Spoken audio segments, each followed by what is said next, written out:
Have you read about the history of your people?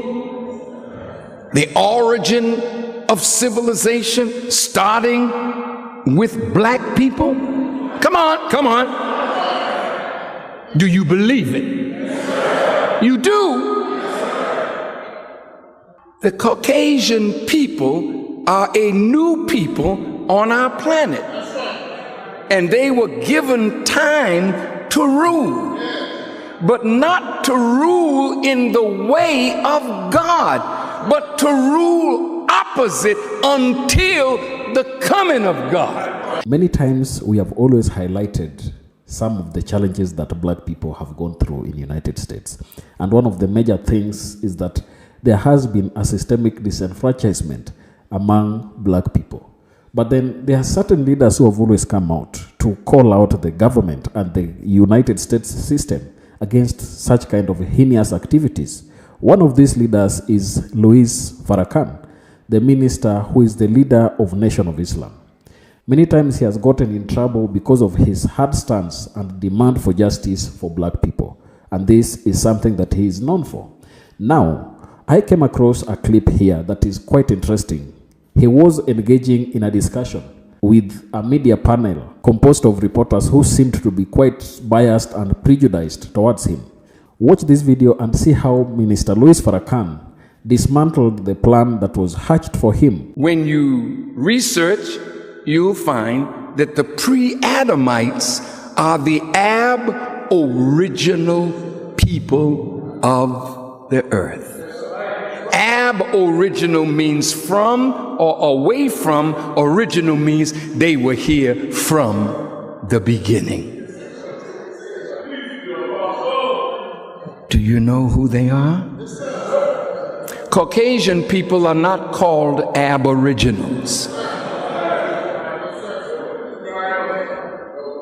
It's the darker people of the planet that are called aboriginals. Listen carefully now.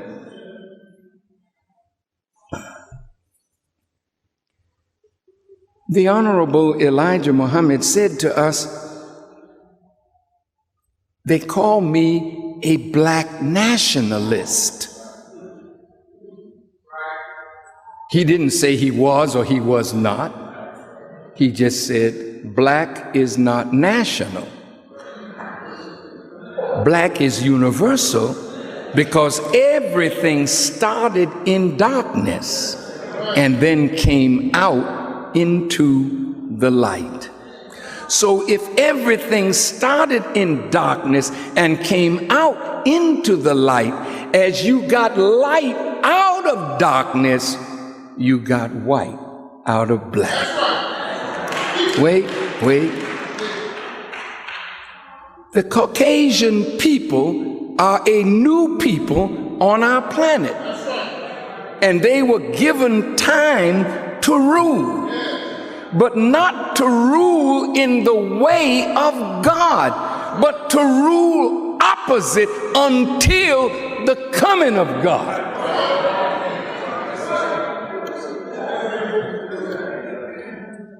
This is not racism.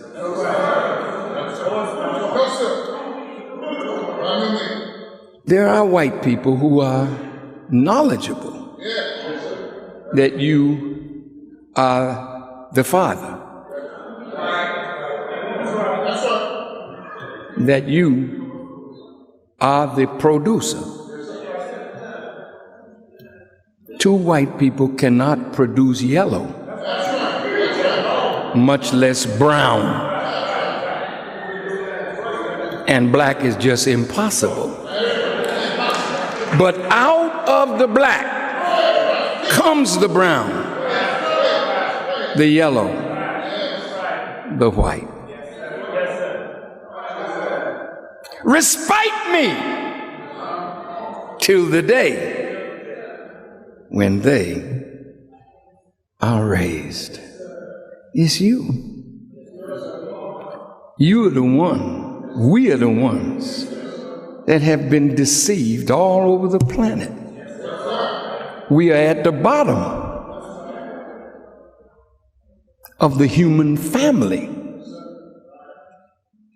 The yellow man, as he's called, he's higher up the totem pole than we are. Go look in the schools as they test you in math and science. Even the whites today are behind. It's the Asians that are number one. The yellow, the brown, the Latino brother, and the black. We're at the bottom. Come on.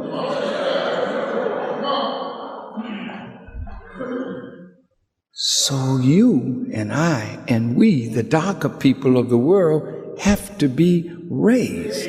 See, you say, I'm Mexican. Okay, that's a name you call yourself. Who's ruling Mexico?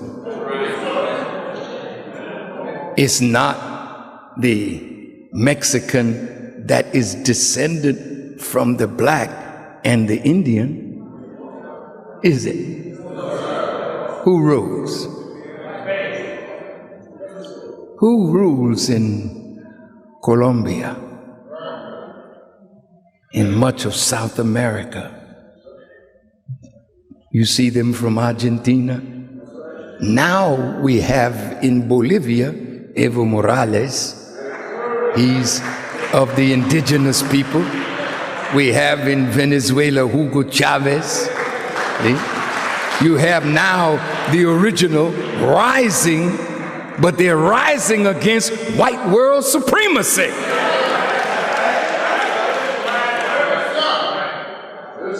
Talk to me.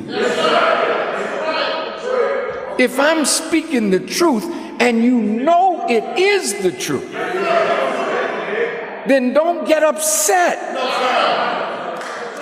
You see? Now, I want to make a few quick points, because from the Genesis it talks about the coming of the Son of Man. The Quran does not use that language. The Bible does. Son of Man. As it was in the days of Noah, so shall it be at the coming of Son of Man. When Sodom and Gomorrah, a homosexual twin city in the Middle East, was destroyed by God, the scripture says, as it was in the days of Lot in Sodom and Gomorrah, so shall it be at the coming of the Son of Man. We're looking at a future time now, but a time when just the condition that caused God's destruction of the wicked in the days of Noah and Lot, that will be present in the world when the Son of Man comes. How was it during the days of Noah? The Bible says every imagination of the heart was continually to do evil. How was it in the days of Lot in Sodom and Gomorrah? The people had turned the natural use into something unnatural. So the Quran asks the question, what is this? I mean, that's God asking the question. What is this? A man coming to another man with lust in his heart, as he should the female. Now look at our world, the world in which we live, the world that is not of God. Our little girls are falling on each other. Our boys the same.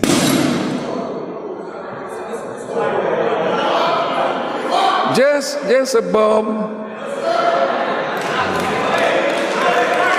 It can't interfere with this light, that's for sure.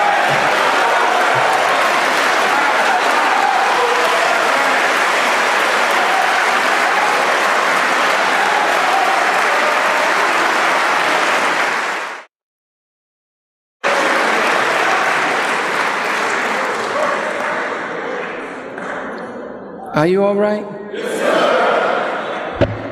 I am too. Yes, sir. Now, the Son of Man is coming.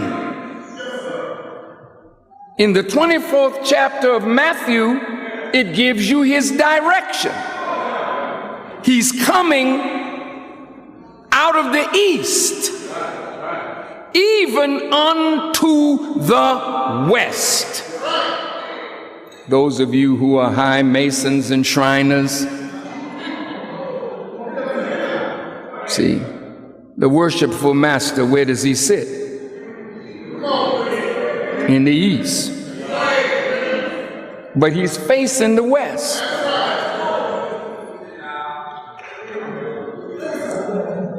What's in the west? In the North Country. It's a master architect that was hit in the head by some evildoers and is buried in a shallow grave. So Matthew says, as lightning shines from the east even unto the west, so shall the coming of the Son of Man be. For wheresoever the carcass is, a dead person, the body of a once great and living people, there shall the eagles be, and they've picked his flesh. And Ezekiel sees us as now dried bones in the valley. Would it disturb you to know that you are the virgin, that a great son is going to come out of you? You only think of a virgin as a female that has never been touched sexually by a man. But a virgin is also a people that have never had a true connection to God. And, and the Holy Ghost shall come upon her.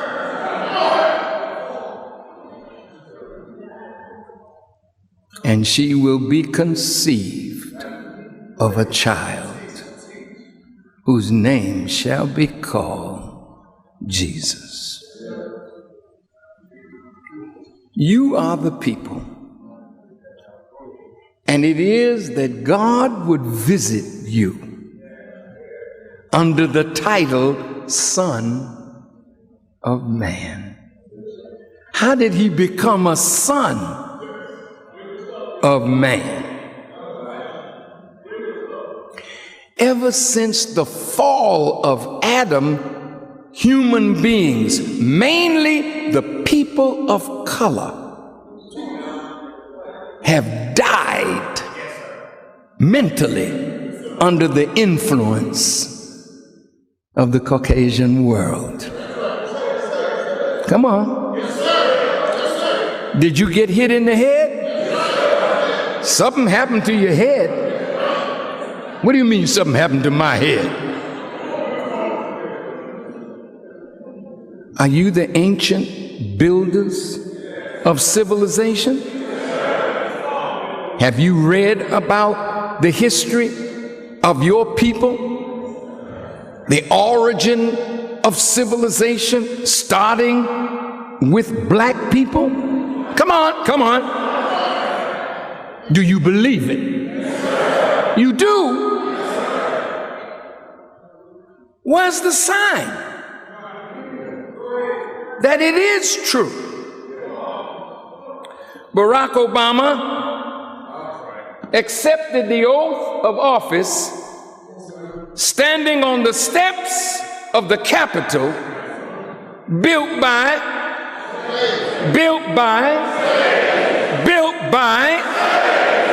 he's now living in the White House, built by, how in the hell could you build that?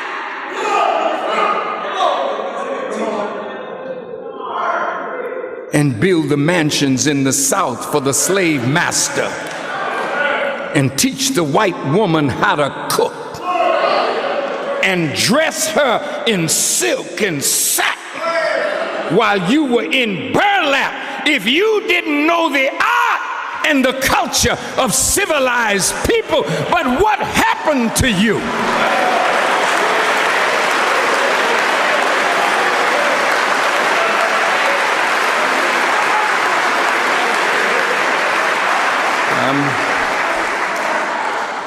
You have been put to death, so you have eyes, but you don't see. You have ears, but we don't hear. We have a tongue. We can't speak because we have not heard, because we do not see. This Jesus, when he comes, he opens the eyes. See, just your being here, the few minutes that you've been here, eyes coming open now, come on. And I watch you. You have been listening. Your ears. Oh, you would like to sleep, I know, but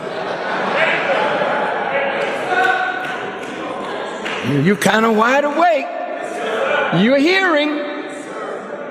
And that means you'll soon be speaking what you're hearing. The blind, the deaf, and the dumb, and a man who's living on a horizontal level. See? You are just like the corpse that's in the funeral parlor. Somebody dresses it. Somebody washes it. It don't wash itself. Somebody moves it because it can't move. That's the way we are. You didn't dress yourself. There's somebody somewhere in the world made these clothes as though we can't tailor, as though the cotton that we picked can't grow for us, that we could turn it into lint and cloth and make our own garments, as though the cow can't give us its hide that we can fix our shoes. Though it was a black man who revolutionized the shoe industry. Look at yourself. You once were a builder, and now you're a beggar, looking to the white man to do for you what you could get up and do for yourself.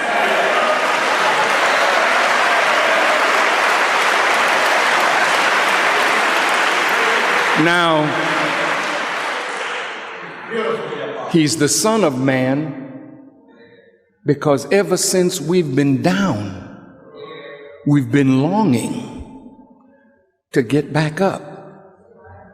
So the Honorable Elijah Muhammad taught us that whatever nature desires for us that we are deprived of, soon the law of nature will bring forth from the womb of a woman a child born to satisfy a natural need that we have been deprived of. What have we been deprived of?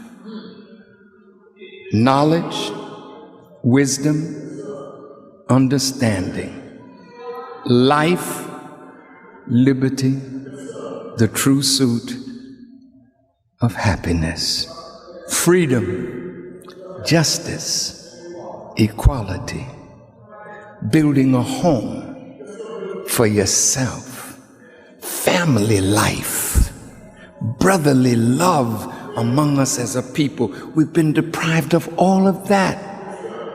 And you do long for that. You long to see yourself in a position that you can dream of, but you haven't actualized it. So when Brother Barack rose and said he wanted to run the House, I mean, I was one of the doubters. Not that he ain't qualified. I said, some of you will say, oh, I knew he was going to be president. Yeah, right. If you know this world like we who've been in it long enough know it, we didn't believe that our brother was going to make it. But he made it, didn't he? How did you feel? I mean, just be honest. How did you feel when you woke up or went to sleep the night of the 4th of November and we watched that TV and the votes were coming in? And at about 11 o'clock, Barack Hussein Obama. Notice the name. Not Jim Dandy, Harry McGillicuddy, John Jones, Lucius Jackson, but Barack Hussein Obama, 44th President of the United States of America. I'm sitting at the TV, me and Khadijah.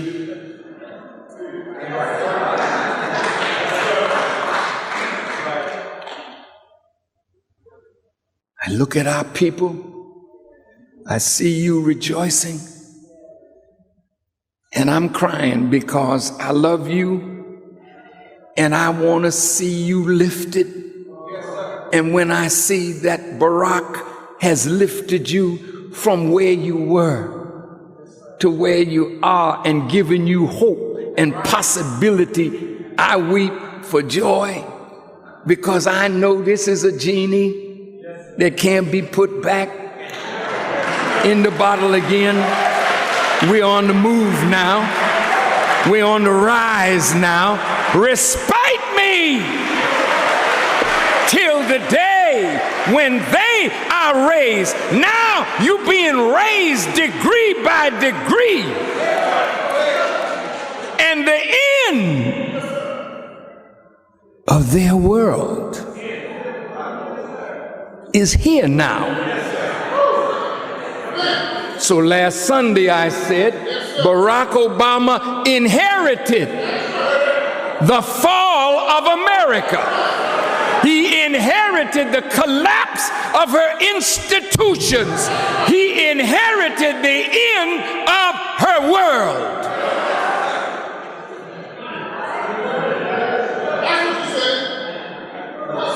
Now, there's some work for us to do. Last week, I talked about the international bankers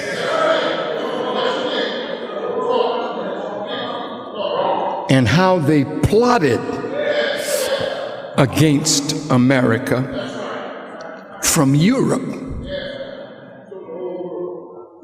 The Rothschilds, the Warburgs, some of these that have recently collapsed their fathers, international bankers.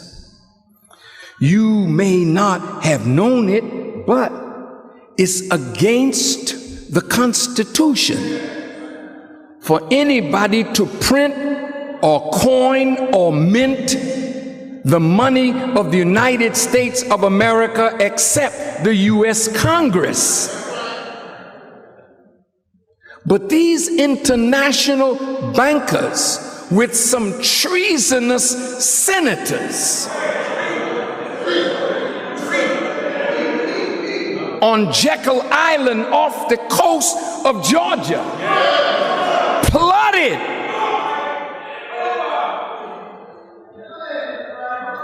and set up the Federal Reserve Act.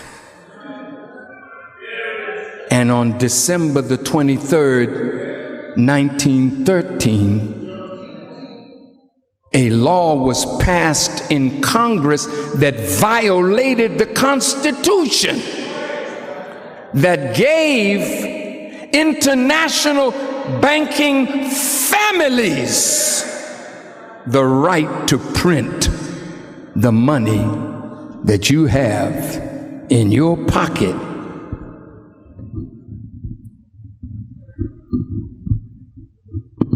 I have a document that shows how America got from $1,400,000,000 in debt in 1913 to now $65.5 trillion in debt.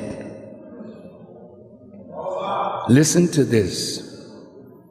How many of you own your home or are buying your home? Would you raise your hands, please? Okay. Did you know that the debt of America is more than the value of every building that is on 3,000 by 2,000 square miles called the United States of America?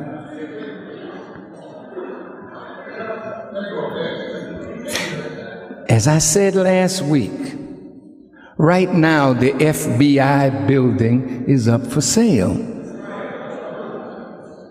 The Drug Enforcement Agency has already been sold.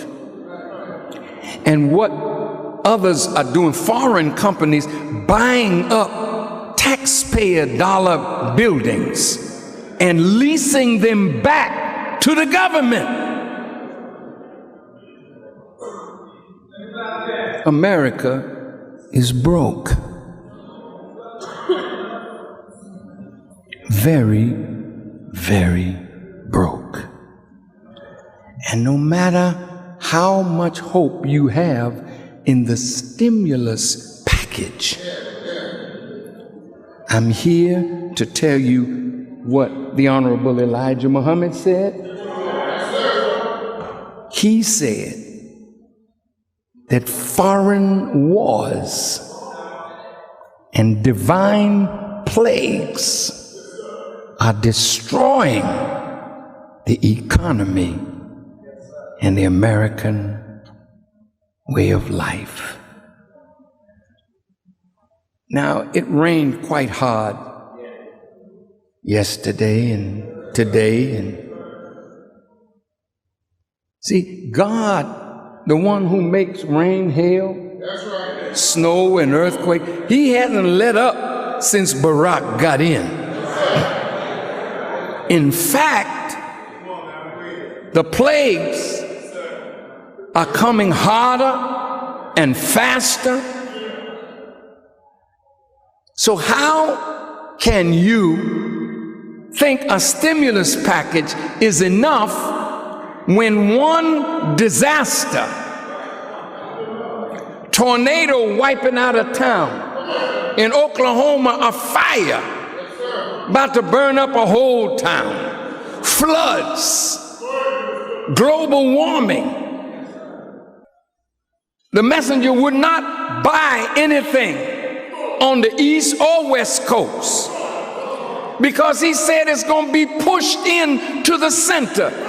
Now Mr. Gore is saying that as the poles begin to warm up and the Arctic area begins to melt and it builds the water on the East Coast and the West Coast, it begins to flood out the coastline. What did the Quran say? It said that Allah would curtail her of her sides. God is working today. His world is finished. And if you stay a part of it, you go down with it. Don't you think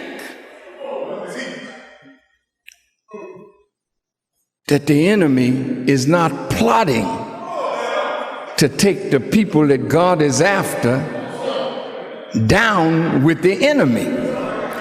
Do you know that you are being held right now as a hostage?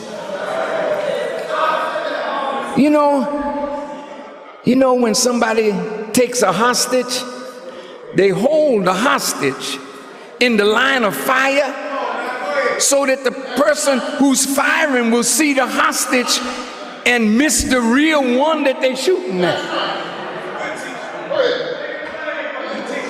You say, well, how am I a hostage?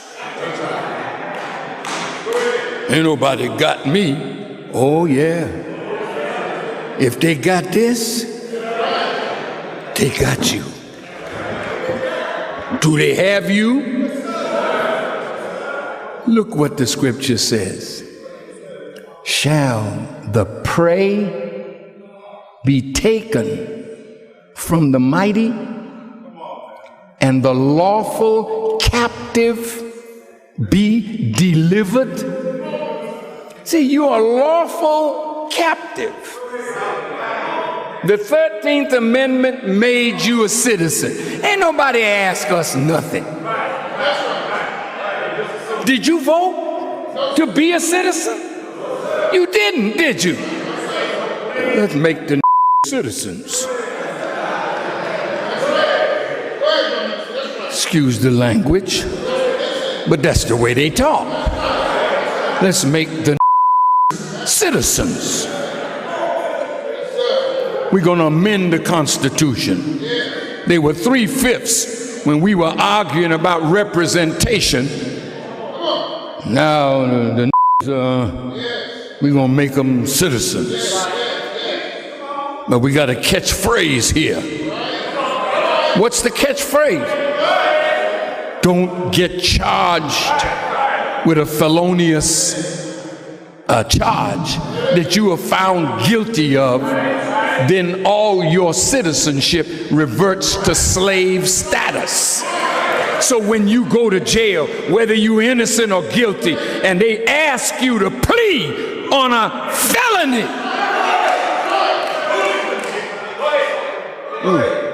they come at you and say, well, if you plead, we'll give you this. If you plead, we'll give you that. But once the felony is by your name, you are no longer a citizen. You are deprived now. So they work you for the industrial complex that's tied to the prison. You get nothing, and they're making money off of you.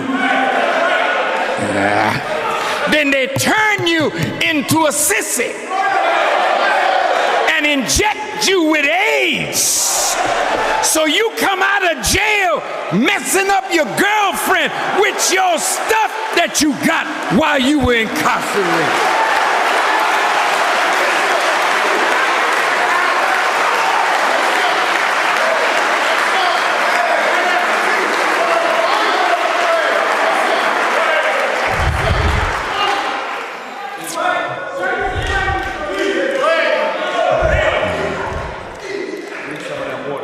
Oh, yeah. My son told me to drink some water. I think I should.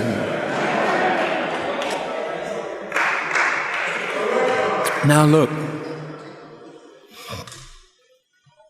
when the Federal Reserve Act was passed, then banking families print the money. The dollar used to be backed by silver. If you look at the dollar years ago, it used to be called a silver certificate. It said pay to the bearer on demand. A dollar in silver. You don't have silver in circulation today. That mess that you call a quarter, half a dollar, that ain't no silver, brother. Used to be. Not now. No silver. Nothing backing the dollar. So when Abraham Lincoln decided he was not going to allow the bankers in America, not Federal Reserve, now just bankers, to loan him the money to fight the Civil War, he produced greenbacks. It didn't have nothing backing it but faith in your government. And he angered the international bankers, namely the Rothschilds.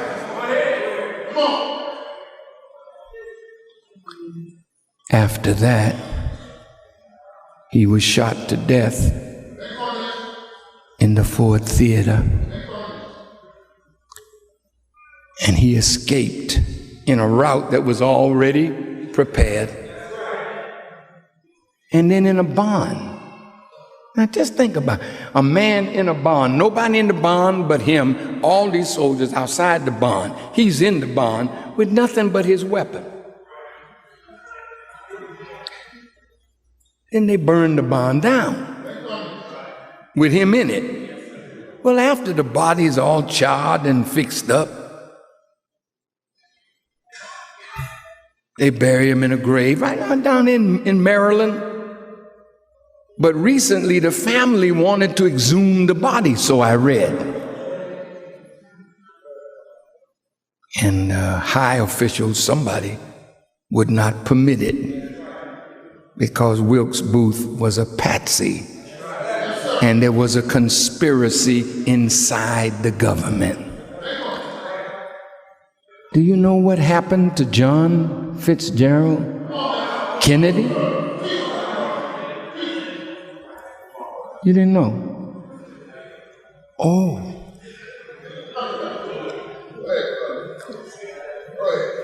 See, John, JFK, our first Catholic president. John was the most charismatic of the presidents and had great support from the American people, and he felt that he could defy the international bankers and get away with it. He wasn't just killed because he was favoring some rights for black people.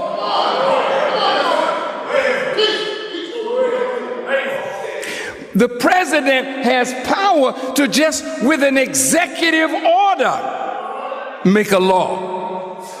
I'm almost finished.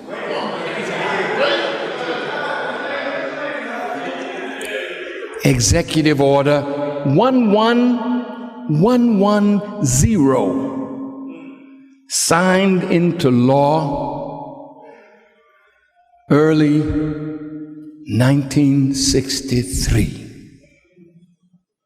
Where with the stroke of his pen, he took away the power of the Federal Reserve to print the money.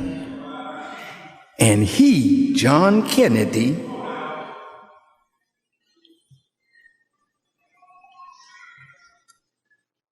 boy, this is something. He put $4 billion into circulation in $2 and $5 denominations, but all $4 billion was backed by silver. 6 months later, like it was with Lincoln, he was shot down in Dealey Plaza. You see, the international bankers must not be defied because they run presidents and kings. You didn't hear me.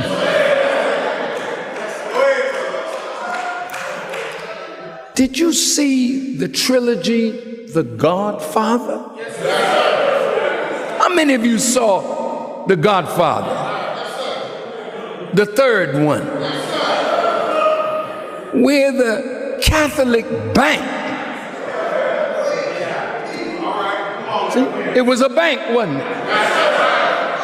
And the Pope himself that was coming in was not the friend of the bankers. What happened to the Pope? They gave him some tea. John Paul the First, dead in a few days. John Paul the Second. Let me tell you something.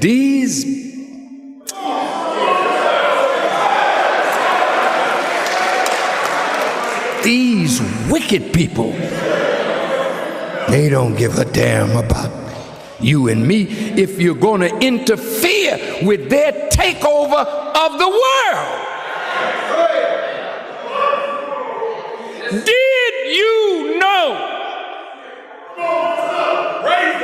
that without the knowledge of Congress or the American people, President Bush met with President Fox of Mexico and the Prime Minister of Canada,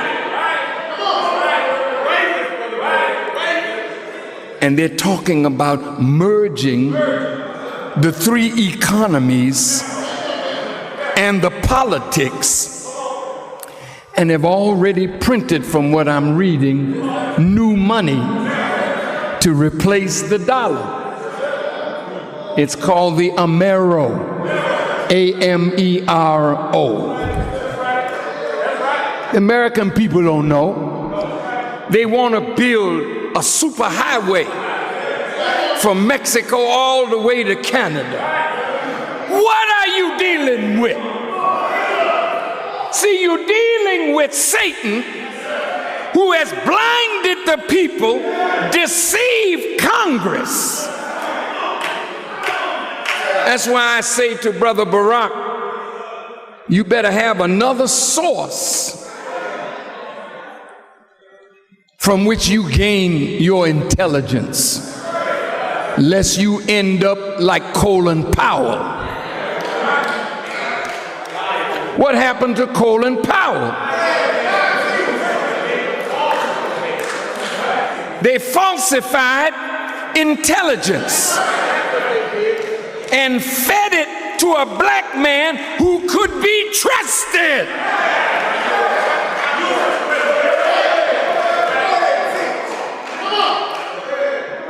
And when he went before the United Nations, he told that FBI man, you sit behind me, because what I'm saying is what you're giving me. And Colin Powell ruined his reputation by lying to the world that there were weapons of mass destruction sitting up in Iraq. The devil is a liar. He's a murderer. He's an international bandit.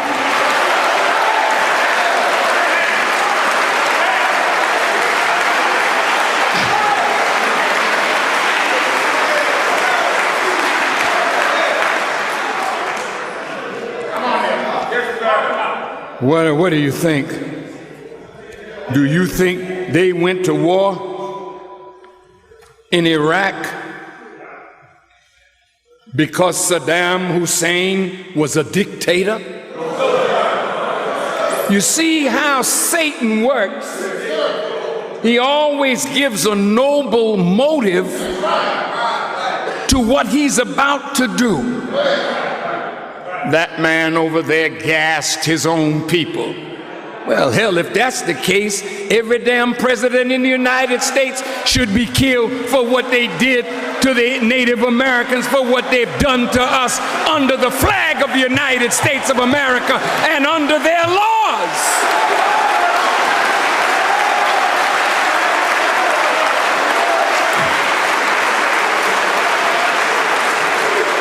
Maybe killed is too strong a word, but set down. But they killed Saddam. And what was it that they were after?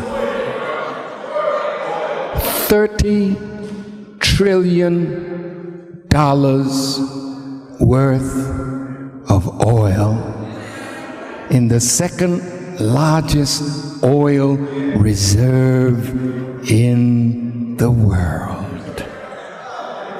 Now Barack, he's messing up something. Now, I'm only telling you. See, he loved Abraham Lincoln. Please, brother, please. He mentioned Lincoln, he mentions Kennedy. Please, brother.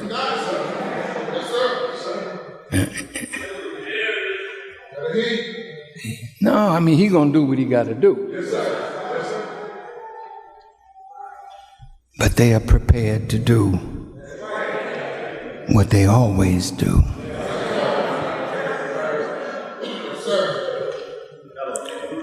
$30 trillion. They've been fighting over the last few years to get the government in Iraq to make a deal over how the oil revenue is going to be distributed.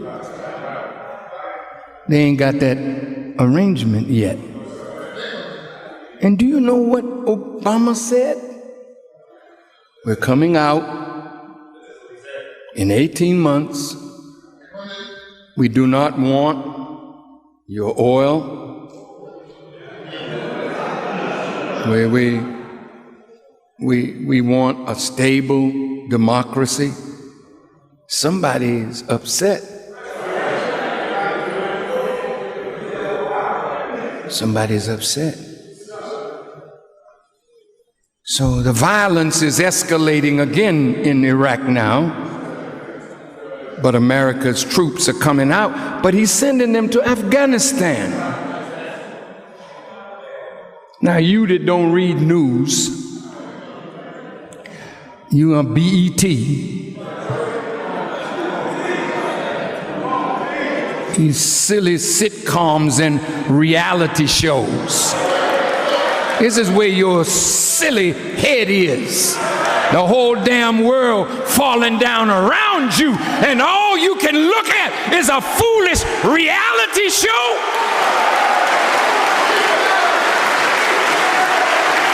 Respite me till the day when the niggers can be raised, but we gonna keep them down.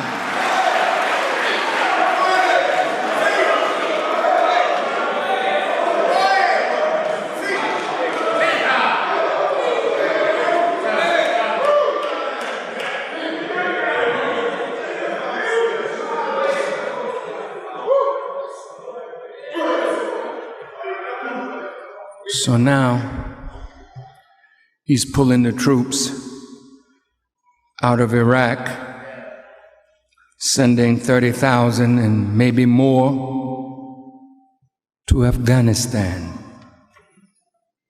And I mentioned last week that Afghanistan is now America's new Vietnam. I'm going to close. You see, the American people have been deceived by these satanic forces that control the media. He just won. He just won. It's a group. Yeah. But their minds are to control you, me, us, not just you. Little white people, little Chinese, little Mexicans, little Indians, all being controlled by the way they manipulate the news and keep your mind revolving around gossip and slander.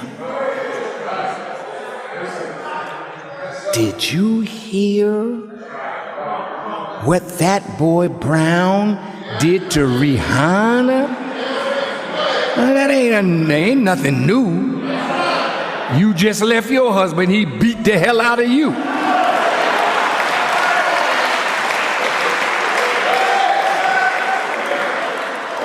Or maybe you turned the tables and beat the hell out of him. But domestic violence is the order of the day. But it's just something to talk about. 24 hours of cable TV, they gotta fill it up.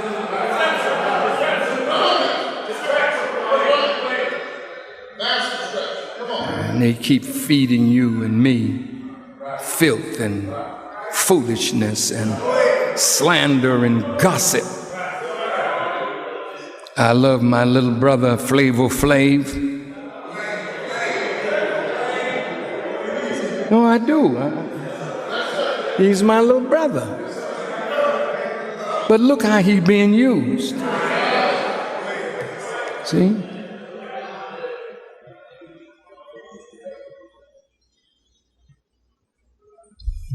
Do you think making money means you're right?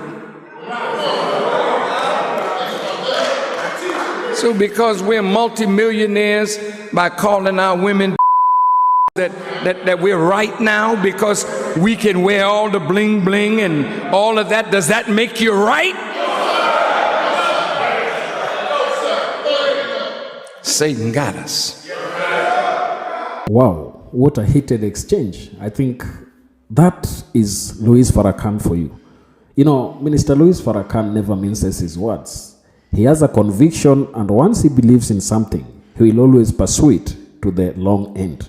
And I think being just one person facing those three journalists, it was a walkover for him. This tells you that when someone is equipped with knowledge, you cannot defeat them. You see, these guys have brought up issues and the hearsays that they have about Louis Farrakhan and the things that they think Louis Farrakhan has done. But then if you look at the kind of responses that Minister Louis Farrakhan has given, you'd be happy if you are a black person or if you are a supporter of him to know that he was well equipped and ready to handle them regardless of the kind of thoughts and the kind of slurs that they threw at him. Now, I asked myself, why is it that most black leaders sometimes face backlash as Louis Farrakhan has faced? You know, sometimes these black leaders are just reaching out and speaking up for their people who cannot speak for themselves. And then you find that the government is coming out with kind of falsified issues and planting them on people like Louis Farrakhan. Why is he so hated? Why is it that black leaders who are able to speak their minds freely are always executed, are always faced with a lot of threats, are always hunted down? Why is this the case? This is a question that everybody must ask, because as black people, certainly we are the majority in the world, but then we are looked at in a different way. In the United States, they form a part of minority groups. Look at the inventions that have happened. Black invention rule the world. Blacks are the people who control this world. But then if you look at how the society has been wired, They have been looked at as people who do not own anything or people who do not deserve to be respected. So here is my little research on why these black leaders are always targeted. Black American leaders frequently challenge systemic issues such as racial injustices, economic inequality, and historical discrimination that has existed in the United States. Their advocacy can disrupt the status quo, raising uncomfortable questions for established power structures and media institutions. For example, leaders like Martin Luther King Jr., Malcolm X, and many more have drawn a significant media attention by confronting deeply ingrained social issues. This confrontation can provoke defensive reaction and result in polarized media coverage. So this is the same thing that is facing Minister Louis Farrakhan. He has always talked about the racial injustice and discrimination that happens to black people. And he has desired that it is not right for people who have been privileged to take advantage of black people where they feel weak. And that is the kind of message that he has even continued to push in the clip that I've just played for you. Secondly, the media often struggles with balancing the portrayal of black leaders within a framework that avoids reinforcing negative stereotypes while addressing the complexities of their messages. Leaders who speak critically about systemic racism or institutional powers can be misrepresented or labeled as radical, which complicates nuanced reporting and may lead to sensationalism or bias in coverage. This is the case. Anybody who stands up for truth is always painted negatively. Why is it that people like this are always targeted? It means there is a system that is afraid of being exposed. And that is why when truth speakers come out, they are targeted and they are people whose lives are always in danger. Additionally, the historical context of media portrayal of black leaders includes a legacy of marginalization and misrepresentation. Historically, media outlets have often depicted black leaders in a negative or threatening light, influencing public perception. This historical bias can contribute to contemporary fears about covering these figures, as media outlets grapple with repercussions of potentially perpetuating these harmful narratives. Moreover, black leaders who mobilize significant grassroots support or advocate for substantial societal changes can challenge the interests of power stakeholders. This dynamic creates tension as media coverage must navigate the potential backlash from influential groups or public opinion shifts.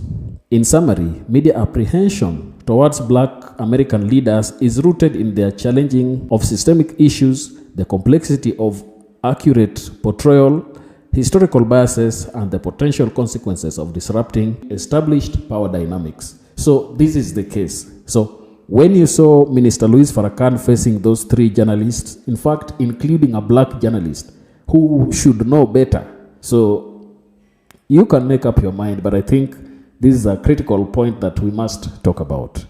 Tell me down in the comment section what you think about this, and if you're watching us for the first time, don't forget to subscribe to our channel, like this video, and also share. Thank you, and may the good Lord bless you. Goodbye.